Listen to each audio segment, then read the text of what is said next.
Hello, everybody. So, today let's talk about something interesting. Before we get to the topic, like behind me, you might find a weird object that's called a mosquito net because right now I'm in Sri Lanka.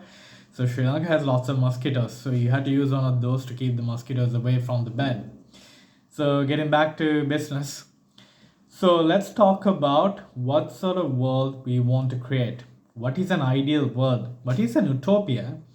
So, let's discuss about this. So today, lots of politicians are there. I'm like surprised that why nobody came up with this idea first. I mean, it's there. The knowledge is out there, but I haven't seen it in one place. It's scattered all over the place.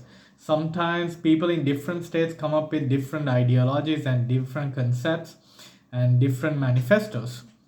But I haven't seen this concept of building a perfect utopia or a perfect country in one place or with one person.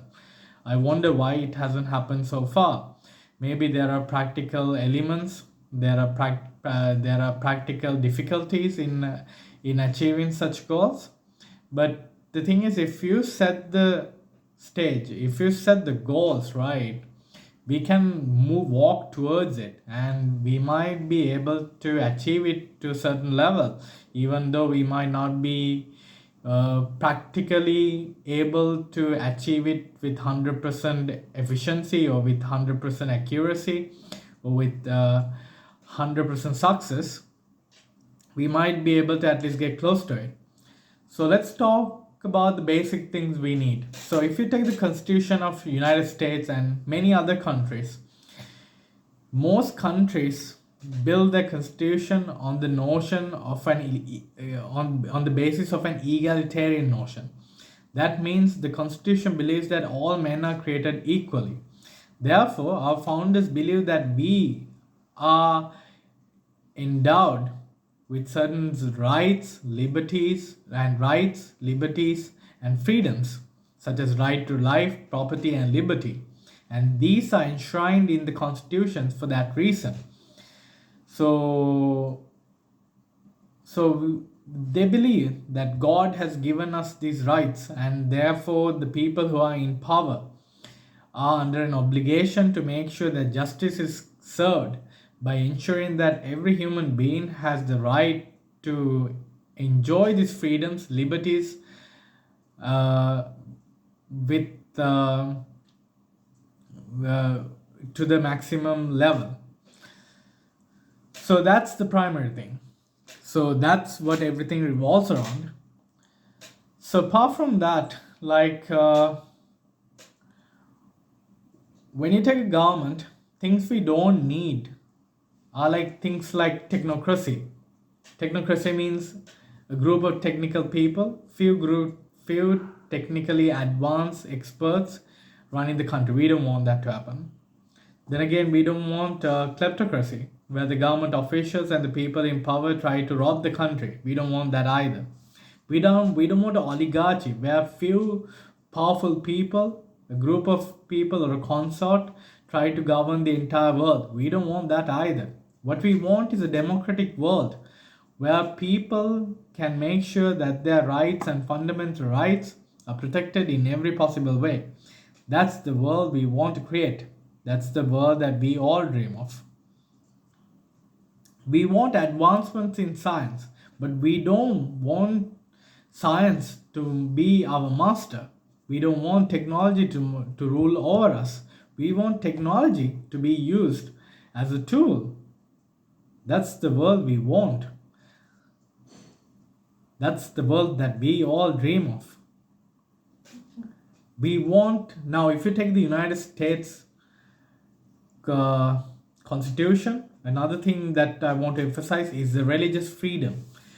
The first article of the United States Constitution believes that there should be no law passed respecting the establishment of a religious institution or prohibiting or becoming an obstacle to freedom of press and freedom of speech, or the right to assemble and to right to have a peaceful assembly and to protest.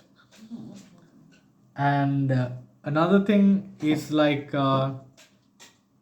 where there is injustice, the people should be capable of, seeking justice and seeking redress from the government to bring their livelihoods back to normal. So these are, are embedded in the Article 1 of the Constitution of the United States. And this is, I'm not just referring to the Constitution of the United States, but I'm talking about that particularly because that's where most of the things started. That's where the ideas started to proliferate, and most of the other countries have based their constitutions based on these ideologies. So that's one of the main things. We had to able to believe in certain things. We had to have the freedom to believe certain things and to make sure that our convictions are protected on one grounds. Our convictions, our beliefs should not be a hindrance to the autonomy of another person. We should not be an obstacle to the belief system of another person or a group. That is what this article is basically about. What is this is the what this is that is what this principle is basically about. Just because I believe in something else doesn't mean that I have a right to deny your beliefs, as long as what you believe in is like rational, sound, and morally acceptable. I'm not saying if you are believing in a religion where you are being indoctrinated to murder people, to destroy the world, or like follow satanic rituals and do obscene things, then it is not, maybe then in such scenarios, as a government, as a as a as a solicitor, or as a law enforcement officer, sometimes I might be able to take certain actions to bring your actions under scrutiny and to restrain you from doing certain things which might hinder the autonomy of another person and the well-being of the society. But as long as there is no such reason, I have no right to obstruct or be an obstacle to your life and your beliefs and convictions. So that's what it's basically about. So in every country, that should be the way things should happen. Now, frankly, our predecessors were very knowledgeable. They were very prescient. They saw the future. So they have drafted certain regulations which are binding on all the countries, such as the United Nations Charter of the Fundamental Rights, which tries to protect the fundamental rights of all the people, like to be free from being subjected to torture, right from to have a right to a family life and a private life, right to pursue your ambitions and to seek employment. Now these things are all embedded in the Charter of the Fundamental Rights, and those are things which every country has stooped down to, that, and they believe that those things has to be integrated into their domestic laws, and we have collectively agreed onto it. Those things are built on the grounds of solidarity among all nations to conform to them. So that is happening to a certain level. But there are few countries, I'm not saying all countries are law-abiding nations. There are few who tries to go above these rules and come up with their own things. But at the end of the day, these kind of things made the world better. But the world is not the world is not perfect yet, because certain countries don't respect these laws in its full capacity to its highest level. So that's the reason why we see certain violations. That's why we see certain people suffering, being tortured on the streets, protesting. It's because these are not being followed according to how their founders intended. So, in a perfect world, we can expect these rights to be protected in every way. In such case, a sane person should not be deterred.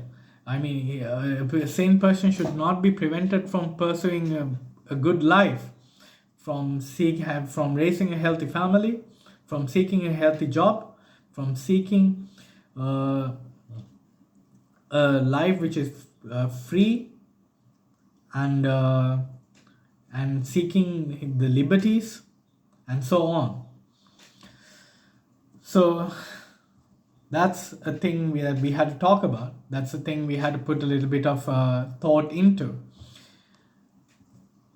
Now, AIs are coming into existence. It has already come into existence. So now the next big thing we are waiting for is called the AGI, Artificial General Intelligence. So that is a technology which is capable of superseding all human capabilities or abilities to a great extent or in superhuman manner. So it's going to give the ability to most of the people and organizations to act in a superhuman way and utilize superhuman intelligence. But then again, we have to make sure that these technologies are going to be deployed in the proper way, in such way that our fundamental rights and liberties are going to be protected. If not, the room for bad actors to misuse these technologies and to bring destruction to the mankind is going to be at a high level of probability. So we have to be able to look into those things, and we shouldn't be hindsighted. We shouldn't wait till things happen to make the regulations. We should have foresight to predict what might go wrong, and in such way we have to be able to draft the regulations needed to protect the fundamental rights and liberties of the people from the onset itself. If we get this right, then we might keep a step towards building an utopia, because with the AIs, with the AGI, comes the ability for us to seek knowledge from an omniscient entity, an all-knowing entity. So an AGI works as an agglomerated intelligence. It gathers information from around the world, from every person, and it tries to give you the best solution to a task or your problems that you seek. So it's going to play the role of God. So if you get it right, provided the thing is the God in past we believe that the only thing which is capable of being omniscient and omnipotent is God. But now we have a new thing coming into the picture, that is the AGI. So AGI is also capable of being omniscient and omnipotent. So, but the thing is, this is not an AI. This is not a god. This is an AI. This is a man-made entity which is capable of mimicking human behavior, human psychology, and human capabilities.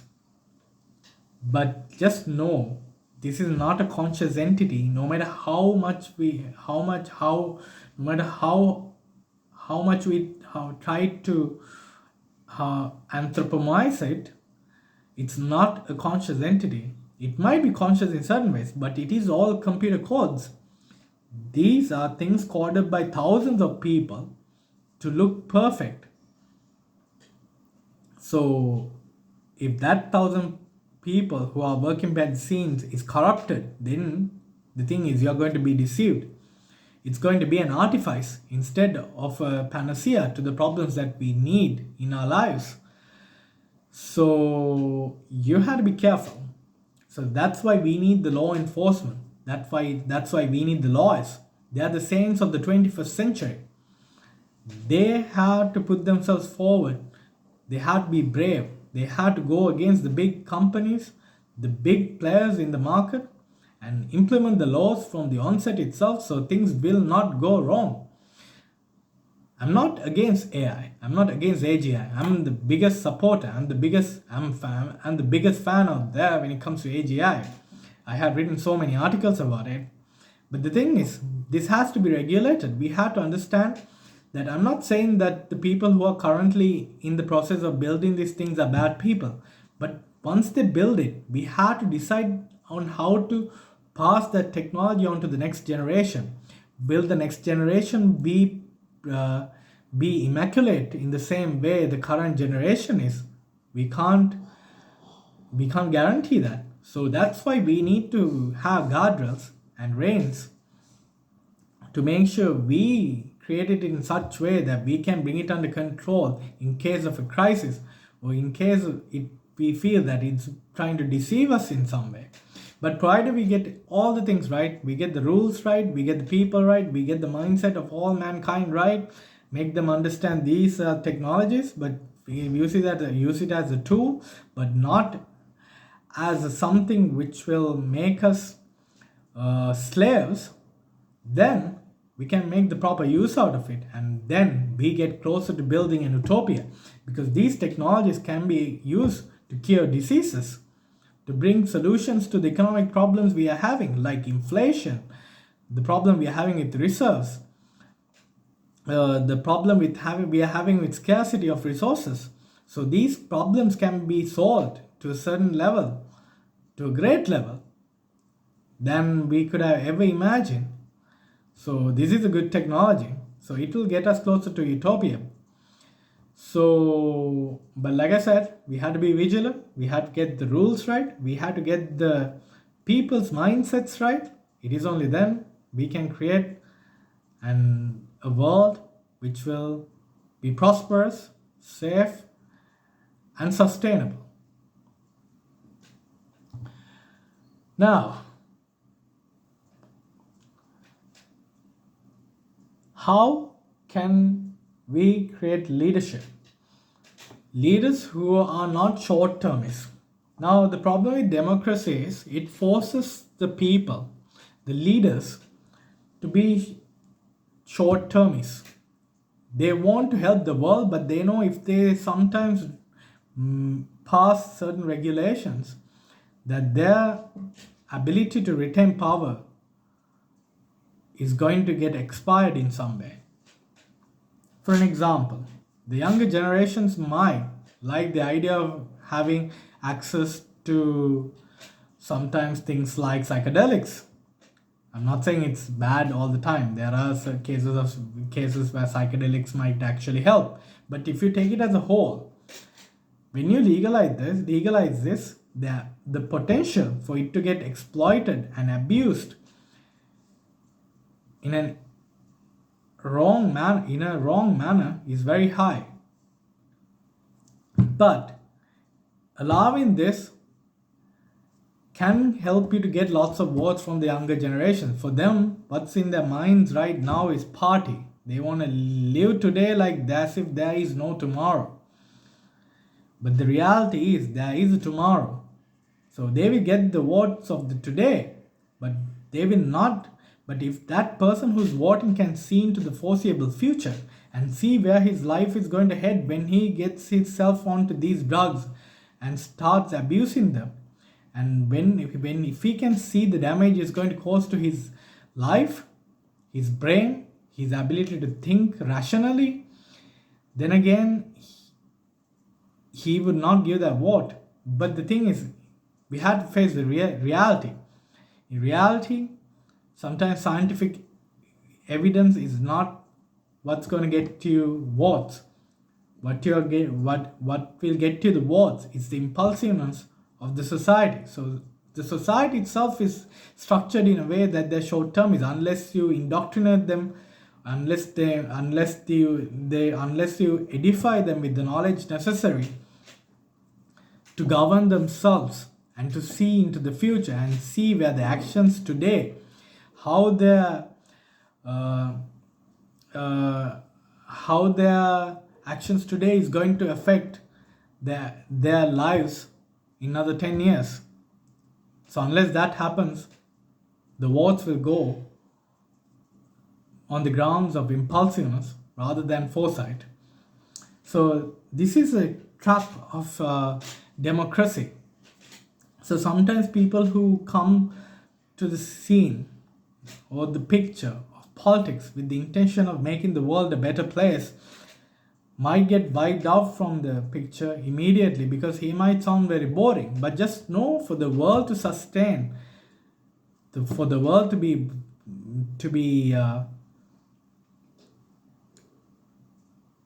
safe, it has to be boring. Boring is good, boring is safe. When things are too much exciting, you get into problems. You get into all sorts of, all sorts of mess. So sometimes being boring is good, especially in diplomacy. Diplomacy is not about being a Mr. Olympia.